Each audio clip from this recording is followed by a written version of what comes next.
The reason that the top is made of spruce is, first of all, it's incredibly strong. When you have grains that are lined up like this, and the pressure is coming down, it's an incredibly strong, strong wood. You can have a very light top combined with the arching, and the grain runs this way, but it's also running vertical like this.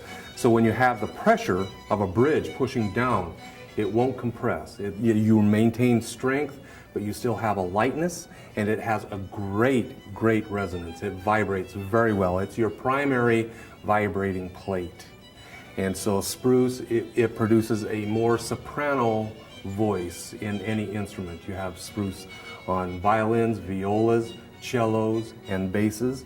A lot of guitars are made from spruce too. And if you happen to have a guitar and you play it, and you have one with a spruce top and then another one with a mahogany top, you will notice that the mahogany topped guitar will have a much darker sound, more quiet, more subtle like that. But it produces a more soprano sound.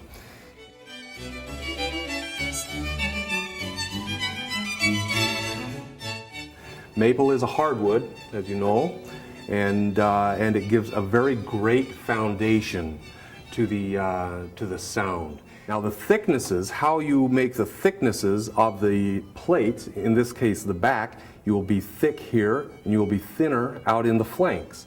And what this produces is it produces almost a spring effect, so that it will, you get more action going this way. Plus you have less stress out here, which means you can go lighter. The main stress is right in the middle, so you want the most amount of strength there.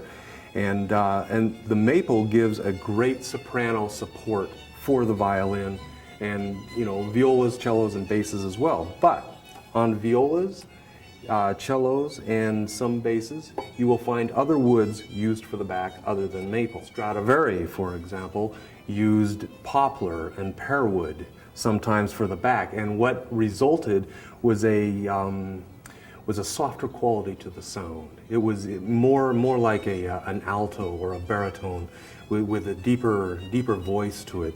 And when he wanted something that was more soprano, he would use maple, and it would bring out a higher voice, a more a crisper, higher pitched, fullness to it, which is it's a wonderful thing to see.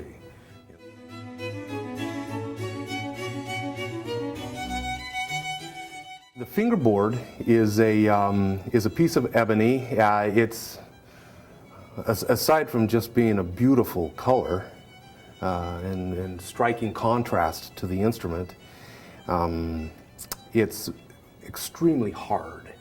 So when you're playing, and your fingers are coming down, and you have a little bit of a long fingernail, you're playing and playing and playing, it will wear much longer.